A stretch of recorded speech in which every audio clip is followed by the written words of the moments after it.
So I grew up in the church, like literally grew up in the church. From the time I was in the nursery, I was in the church all the way through all the children's activities, children's choir, youth activities, youth trips. Like I was in there the whole thing. So it was a little bit of a surprise to me when I sat down with my friend Robert at Daryl's 1817 restaurant, and he challenged me on really the depth of my faith and whether or not I was actually a Christian. Because everything I knew about myself is I consider myself a Christian, but as he rolled out the evidence in front of me about how I was living my life, he had a pretty good point. And that was that while I called myself a Christian and went to church and did all those kind of things, then when I looked at people, as he was pointing out, when I looked at people who had a strong faith and were living that, like my life really didn't line up with that. And it was a really interesting moment for me. It became a life-changing moment because I realized that there was more. And so it's coming out of that dinner with him that I really made that commitment to grow in my faith and learn what it meant. And it was life-changing for me. I mean, it was like a whole new world opened up after that, and just the way I began to see things and understand myself and understand God and the things of God. I mean, it was like, I couldn't believe that I had been missing out on all of this. So as a part of that, I really became committed to looking for opportunities to grow and to learn and those kind of things. And one of them came from a relatively, I guess, unlikely source. And that was the girl that I had been dating through most of high school.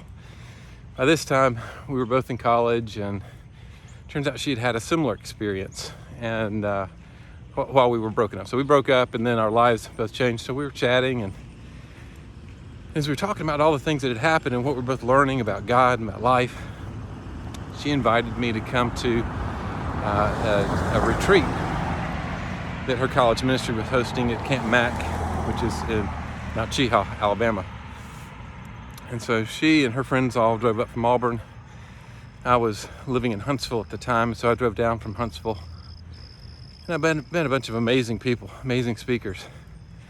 But the thing that was most amazing about that particular weekend that we were there, first of all, it was must have been like it was in the fall sometime, must have, no football games. Yeah, I don't know how you get a bunch of college students together in the fall, but just the environment, the enthusiasm that all of them had. But the speaker at some point says, hey, I want everybody just to go off, get by yourself. I don't want you to write a letter to God.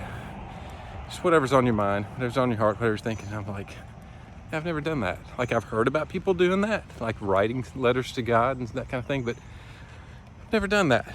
And so I went off and sat by the lake, found a little rock, and was sitting there. It's pretty quiet. Now, I wasn't really sure what to say.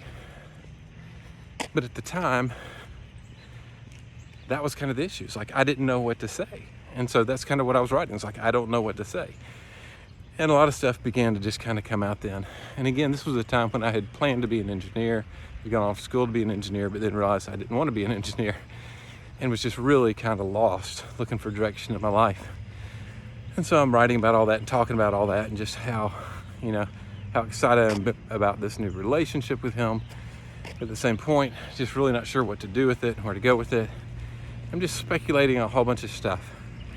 And part of the stuff that I start talking about in the letter is just the frustration that I'm feeling that I did grow up in the church, that I was in the church from the time I was in the nursery, all the way through children's choir, and youth activities, and youth trips and mission trips, like that I had done all of that. But yet, it took somebody sitting down with me at a dinner in a much more difficult place before I really understood what it meant to be a Christian. That, like, why didn't somebody tell me that there was more? Why didn't somebody in the church look at me and go, hey, it looks like you've got part of it figured out, but there's this whole other dimension of what's going on. Like, it just didn't make sense to me. And so I was pretty frustrated that, I'd gone all these years and didn't have that key insight into how all of this stuff worked. Hey, good morning. So I didn't have this key insight into how all of that worked and what that meant and what the opportunities were there for me. And I didn't want that to happen to other people. I was thinking, how many other people are sitting in church every week, going through all these things, and don't realize that the payoff is not sitting in church. The payoff is this relationship you have and the spiritual awakening and dimension that you get to live in. And I got really fired up about that. Like, how many people are week after week going and doing that and experiencing that and just don't know? And then I got kind of fired up about the fact that, like, what the heck, church? Like, why didn't you do that? Why didn't you structure things in a way that I would be confronted with that message and that truth to where I could respond to it in a way? And so the combination of those two things, kind of the compassion for people who were in the church and basically lost like I was, as well as what I saw was the failure of the institution to kind of present the message of the gospel in a way that's easy to understand. I went through all the classes and stuff, but still, anyway. So all that led to me writing a single sentence, which I still have, where I recognized that that's what I wanted to do. That I wanted to commit myself to changing that. That I wanted to get involved and to help those people who were sitting in the pews and didn't realize there was more to it. And I wanted to help the church leaders who just didn't understand that they weren't communicating clearly, that there was a better way. So out of that, I left that weekend absolutely committed to that's what I was going to do with my life. That I was going to find ways to reach people that are sitting in the church and help them understand what it means to really connect with God on a deep level, not just a superficial level, not just I'm going to church level, not if I joined the church level, but I have a real vital relationship with God, had a spiritual awakening, like I'm living on a different dimension than I've ever lived on before. And in a sense, years later, I was trying to explain that to somebody. I said, it's almost like God called me to be a missionary to the church. I know that sounds crazy and offensive to a lot of people who are in churches and church leaders, but that was the reality of it. I felt like God was calling me to be a missionary to the church, to go in and to help people that think they have it together, and then also to help church leaders who really want people to hear that message, but just seem to be struggling with trying to find a clear way to lead them in that direction. And I've spent a lot of years doing that. In fact, I still do this to this day. I work with churches, coach leaders, all kinds of stuff on those same two principles.